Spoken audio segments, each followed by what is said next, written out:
So welcome to the Market Mentors podcast, Mark. Matt, thank you. Delighted to be here. Good to speak to you. Excellent. So before we get started, I'd love to know a little bit more about your career in B2B marketing. Yeah, sure, Matt. Look, I've been in B2B marketing 20 something years. I think I probably started it last century, well, last millennium, actually, wasn't it? Feels like a little while anyway. So 20 years in marketing, always been in tech marketing, always been B2B. I've had the good fortune, I think, to work for small companies, big companies, and I've had a range of experiences within that. I've covered PR, I've covered events, I've covered all sorts of manner of things, and demand gen, all those good things. As I say, for small businesses and large, I've worked for Philips Electronics, I've worked for Atos, a big IT outsourcer. I now work for Virgin Media O2, as you know. I've also worked for smaller businesses like M-Blocks and Raining Data, and more recently in Exaris, a payments firm. So quite a mix of career over 20 years, but I wouldn't want to be anywhere else other than B2B tech marketing now, Matt. It's where it all happens. It's where it all happens. And as you sort of talk through your background, it seems that you've kind of gone down that generalist route. Has that kind of been a conscious decision then? I wouldn't say it's been a conscious decision, Matt, really. I think it's just been the way things have panned out for me, and it's serendipity almost. And I think it's been interesting. And I think when I first left university, I started working for a smallish database tech company based out in rural Suffolk. And I got a kind of a real good grounding in marketing. I think my first day was stuffing envelopes with press releases back when we used to send them out, literally. But I was running events, all over Europe, lots of PR, lots of real experience, you real get into something. And then from there, I moved on to Philips and took a more international role. And I don't think at any point I thought, yes, I'm going to be a marketing generalist. I thought, I just kind of gathered all these experiences as I went along, realized, it was actually quite good to have a lot of things in your toolkit. And here I am now. I've got a relatively senior role in Virgin Media O2. Enjoy it. I think I have that kind of that breadth that comes from having that generalist background, really. Yeah. Well, I think marketing's certainly become a bit more fragmented over the years. I can sort of remember what marketing was like when you first started. So I guess we're of a similar age. But for marketeers right now, then, I mean, do you think being a specialist marketer can harm your career in the long term then? No, I wouldn't say so, not at all, really. I think first and foremost for people, it's really important that they find something that they enjoy. An organization that they really want to work for, where's that kind of that fit between themselves, their ambitions, and also probably finding an organization where they buy into where that business is going. They feel they have a purpose when they're there, right? That's the most important thing. I think if people feel that they want to have a broader career in the mid to longer term, then it's good to think about those sorts of things early on. If you go and specialize in digital marketing or you specialize in PR, make sure you're still getting exposure to those kind of wider marketing techniques, looking around what's happening in the business, finding those opportunities to understand the kind of commercial aspects, the sales aspects of the business, as well as making sure you've got understand segmentation, positioning, messaging, all the kind of the basics of marketing. So I don't think being a specialist, is necessarily a bad thing at all. I think actually, it's probably quite positive. But I would say to people that want to have a broader, maybe marketing director role at some point, more broad across the business, get exposure to the other P's of marketing, right, as well, and make sure that you're getting that broadest exposure when and where you can, I would think. And if someone's going down that sort of generalist route, then what sort of skills do you think they need to master then in order to be a good B2B marketer today?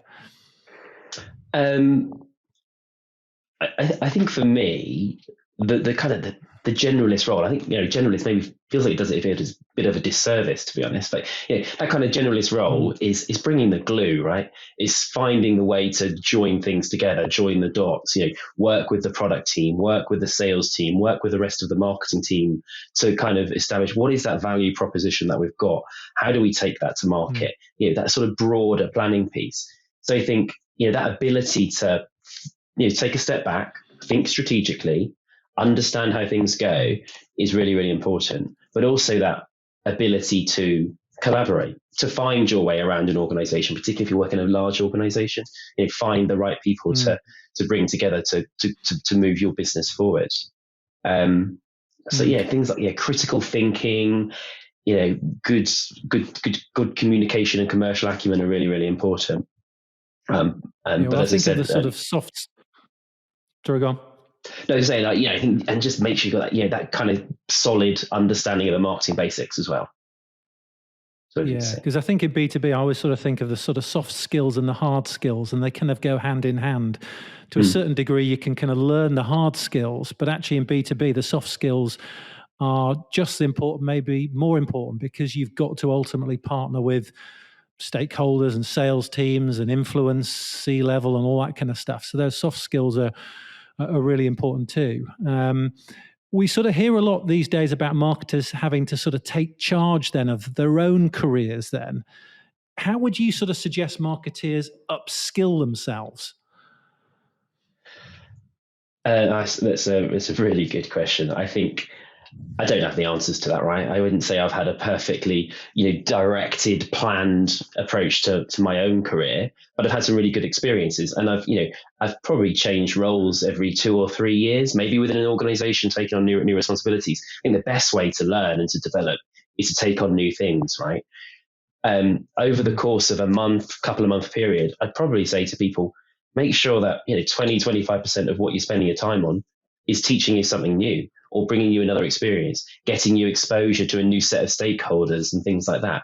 It's finding, I think people mistake kind of development to be, I must do a course on this.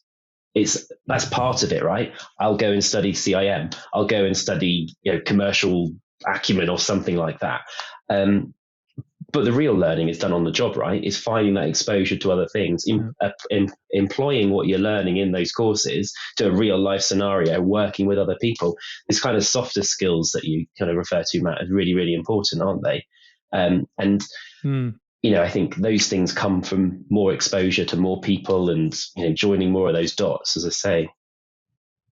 And I think you've got to be prepared to sort of put your hand up, take charge of a project, even if you're sort of at a more junior level. Then it's sort of getting out of your sort of space, if you like, and saying, look, I've identified a problem. How about I take control of that? And that gives you then the exposure and the learning.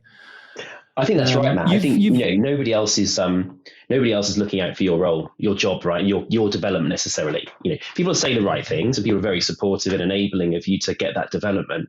But ultimately, we talk about personal development plans, and the first P is personal, right? It's yours, it's mine, it's your listeners. It's up to us as individuals to take control of that. And that can be directed and say, yes, I want to achieve this in the next 2-3 years or the next 2 months, whatever. Or sometimes it just evolves over time. I don't think we should beat ourselves up when, our very laid out 2-year plans don't necessarily come to fruition in the way we probably anticipated in the first place. Well, I think the job market's changed so much, hasn't it? Even over the last sort of 10 years and certainly over the last couple of years. But you obviously talked at the start about having worked for big companies and small companies then. From a marketer's perspective, what do you feel the difference is then? Fundamentally, the challenges are broadly the same for both sizes of organizations, I suppose. But there's a massive variance, right, between small startup to small middling sized organization to great big corporate. I think what you get in a corporate organization is some form of structure, but comes with that, strong brands as well. But what comes with that is politics and not everybody necessarily moving in the same direction and the way that you want it to go. So you've got to be able to balance those things. I think in that big organization, you've got to be pragmatic. I think you've got to be prepared to take a degree of risk sometimes and find different ways of doing things. I think if you were a slave to the processes and procedures and politics in a large organization, you'll either get lost or you'll get bored, or possibly both, really. I think on a small organization, particularly at the sort of startup end of it, really small, and where I've spent a fair amount of time, I found myself working for founder CEOs, right? Really strong, passionate people, really, live and breathe the company. They are the company, they are the brand. But with that, as a marketeer, it can be quite tricky, quite difficult, telling them or trying to help them see that maybe their way isn't the best way, and you've got a slightly different approach to things. And I think, I think being able to go toe to toe with very senior stakeholders in a small business and find your way around that and bring things together is really, really important. I kind of feel like you can have much more of an impact as a marketeer in a smaller business in many respects. Whereas the danger in a large business is things take a long time and you can become a cog in the wheel in some respects. So, I've worked in both. I currently work in a large company, so I won't say too much about, my preferences necessarily. But I think I would say I feel I've gained a lot from working in lots of different size organizations. There's that kind of pragmatic, kind of entrepreneurial element that you get from working in a small business, and that has some value in a large business as well. And what I take from the large businesses into the small is a little bit more structure and a little more of a methodology to it. So I think, I've learned from both, and I kind of use bits of both on each side, maybe slightly different balance though, Matt. Yeah. And if we're thinking about sort of marketeers who are currently working for small businesses, then sort of facing some of the challenges that you've perhaps just talked about there, or you've had previously, then what sort of advice would you give them, reflecting back on your experiences? What would you perhaps have done differently, or what did you perhaps do that kind of worked really well to ensure that you're kind of making a difference? Yeah, I think before joining a small business, make sure you're asking all the right questions, right? Particularly as a startup, make sure that it's well funded, make sure that there's, the right people in place. But also, if it's a really small business, you could well be the first or the only marketeer there. What are your support structures to help you through things? It can be quite a lonely place, being the only marketer in a business, or the most senior marketer in a business anyway. People are looking to you for direction and marketing ideas and answers, when, as we all know, there's no black and white yes and no in marketing. It's all very much shades of grey, and nothing's right, nothing's wrong. But I think so it can be a lonely place. You need those that internal, that external kind of support network to help you with that.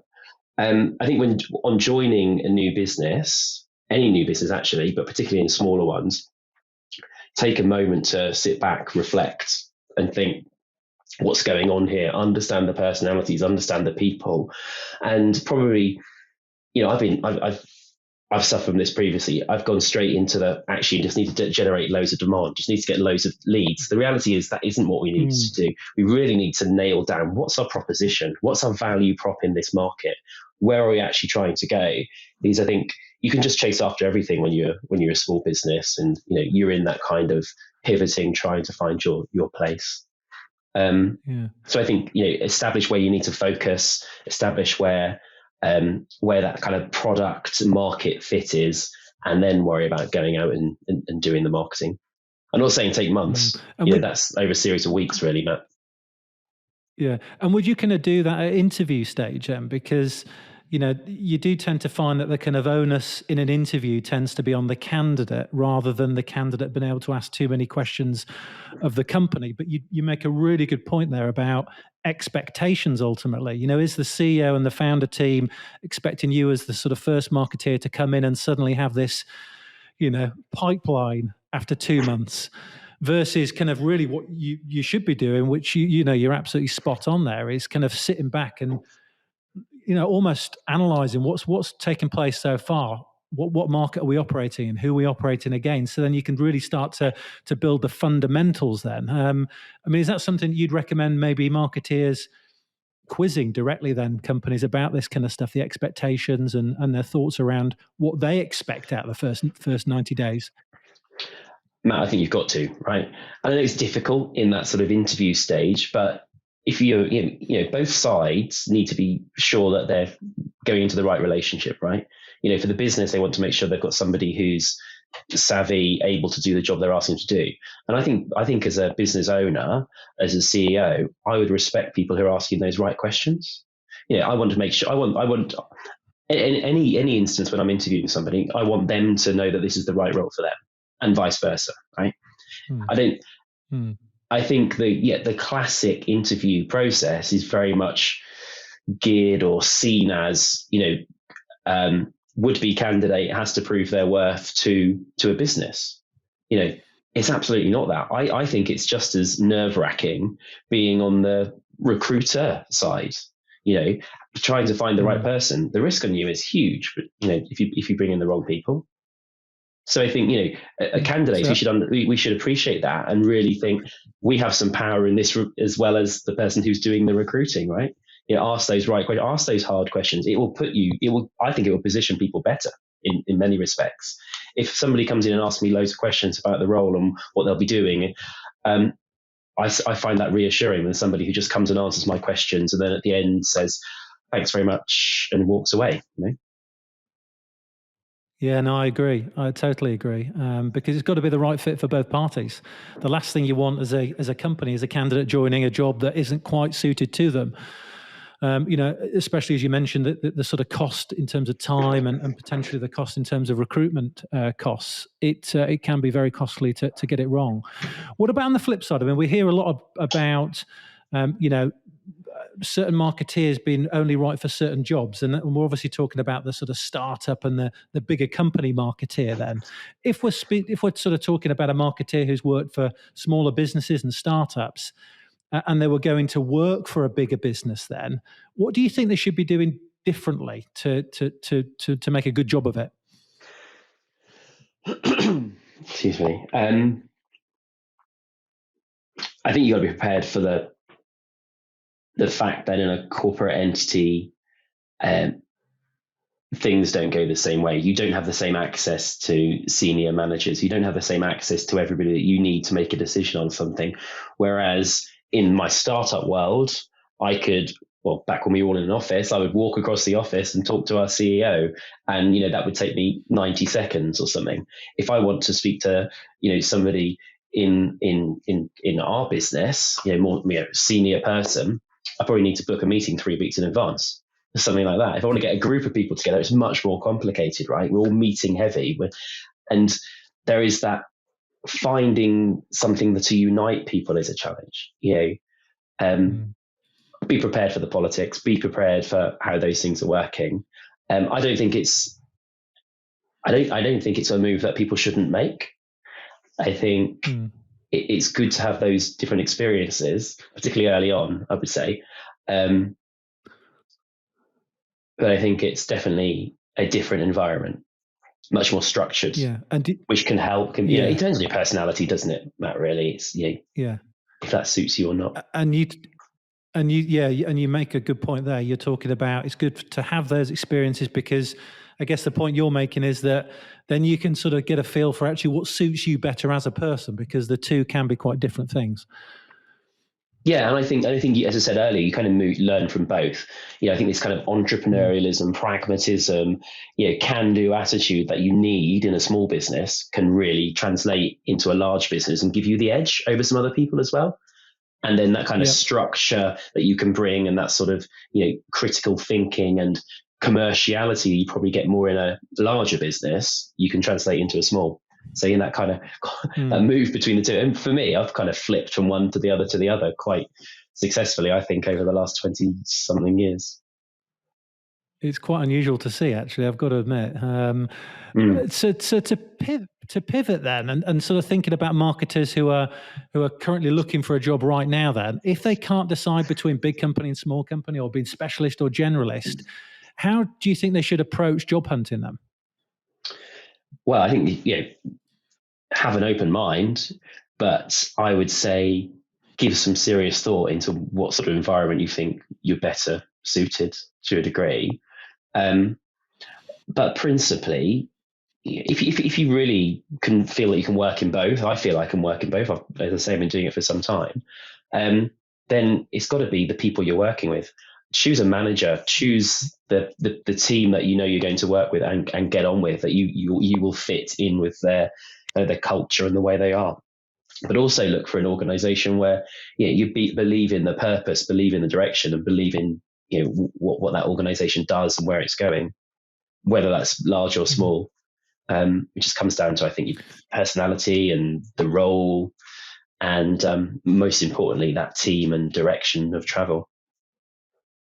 I think you hit the nail on the head at the start there as well, is that I think a lot of people get so fixated on working for a particular type of business, or, they can be quite dismissive of the product or the solution quite early on. Whereas actually, if you talk to a lot of people about why they enjoy work, generally it's the people they work with, it's the people they're working for. It's the challenge that they're given, it's the learning and the development, and it's that sort of human to human piece, rather than getting too fixated on the sort of tech itself, really. Definitely.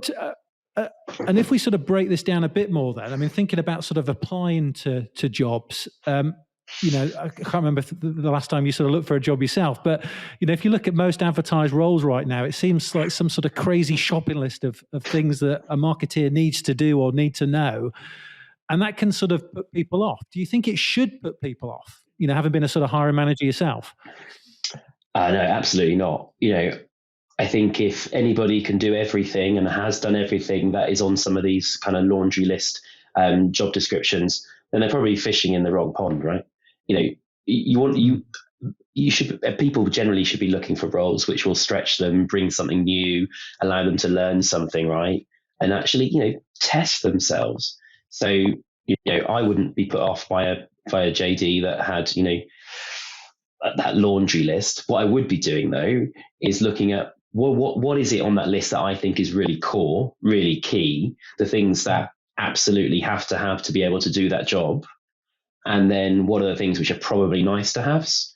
And when I went to interview, I'd be focusing on the things that I absolutely can do, but with paying the right sort of service to the other elements as well, and how those are stretchy for me as an individual, but things that I feel I've got the right sorts of skill sets and approaches to be able to do.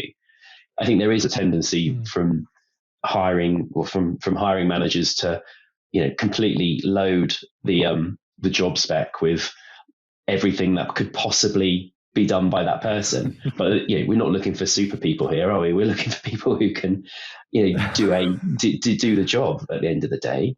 I think some of this probably comes from hiring managers start off with wanting to recruit 3 people. They get told they can only recruit 2, so they truncate the 3 roles into 2, and you end up with these laundry lists of asks, really. But I think as hiring managers, we're open to people be able to do things in different ways. Yeah, I think you can sort of look at some job descriptions and think, wow. But I think ultimately candidates want to go into a role where, there are obviously elements that they can do, but every candidate wants to try new things, learn new things. So actually having, a bit of a gap between where they are right now and what the job is doing is, I always think, a good thing for the sort of short term, and actually keeping them in the business for the long term as well. Completely. You're obviously a manager yourself then. I mean, when you look at a CV, what sort of things are you looking for on it? I would say hands down, the one thing that I'm really looking for is impact. I think lots of people can list lots of things that they've done and responsibilities they've had. Very few seem to tell me the impact of that on their CV. And that's what I want to see, right? I want to see that, the activities or the programs or the campaigns that somebody has run have delivered business outcomes and what they are. If people can put percentage terms and things like that on a CV, I think that really helps me understand the impact that they've had.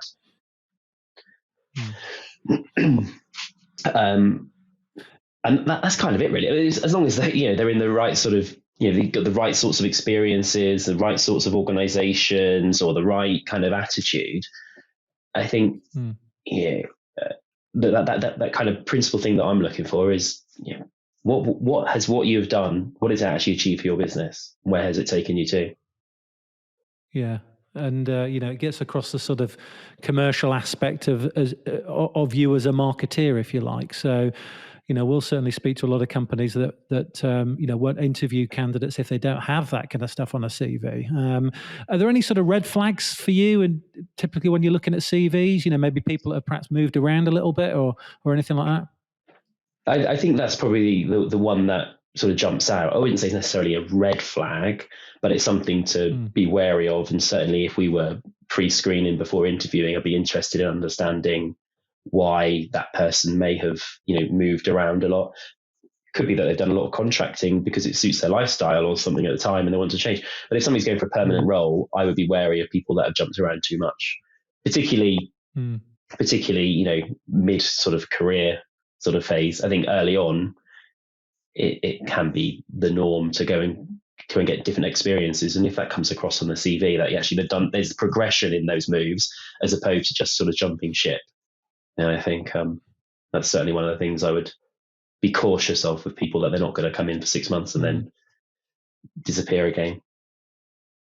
And then sort of moving on to the next stage then, the interview itself. What do you typically want to see and hear from marketeers in an interview?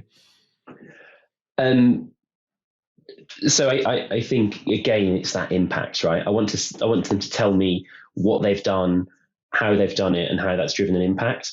I want to hear the word "I" a lot more than "we" as well.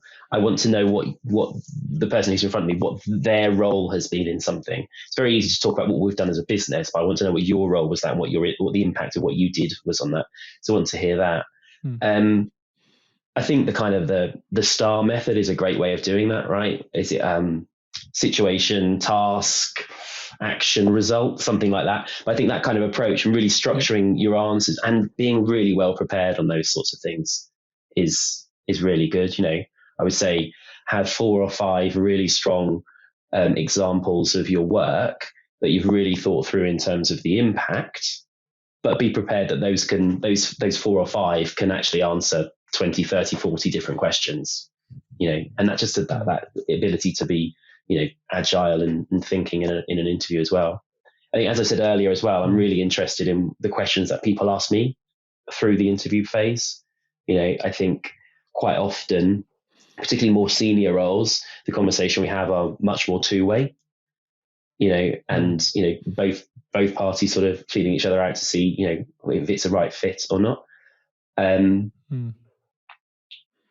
just, it's really hard to be yourself as both the candidate and the interviewer, right, in an interview situation. But I think, trying to get across your own personality, your own preferences and the like, it really helps people understand if you'll be a fit or not. And, be willing to, say if it's not for you. Yeah. Well, I think you hit the nail on the head when you're talking about asking questions. I always think of it not like a sort of agency client side relationship, but a company has a problem. They're hiring somebody because they have something that needs doing, something that might need fixing, it might need somebody to actually execute on stuff. And it's your job as a sort of interviewee to kind of find out what that is, what's happening, what's going wrong, what needs fixing, what do you actually want me to do? And once I can understand that a little bit more by asking questions, then I can talk to you more about how my experience actually relates to that. And it could be the case that it's, do you know what, actually hearing what you're talking about, I'm probably not quite suited to, or it's, it's not quite something that I really want to do. Or it could be the case that, I actually absolutely understand this and I am the person to be able to help you with this because I've done X, Y, and Z. And that's where your sort of STAR examples come in, which is spot on. So I think it's I would always say to candidates to sort of take control to a certain degree as well.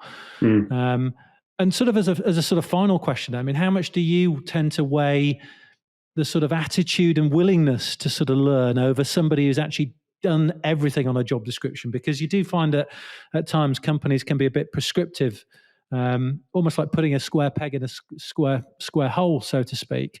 How much do you sort of weigh the ability to kind of pick something up and learn something versus somebody who's actually done it before? I think the most important thing is attitude, right?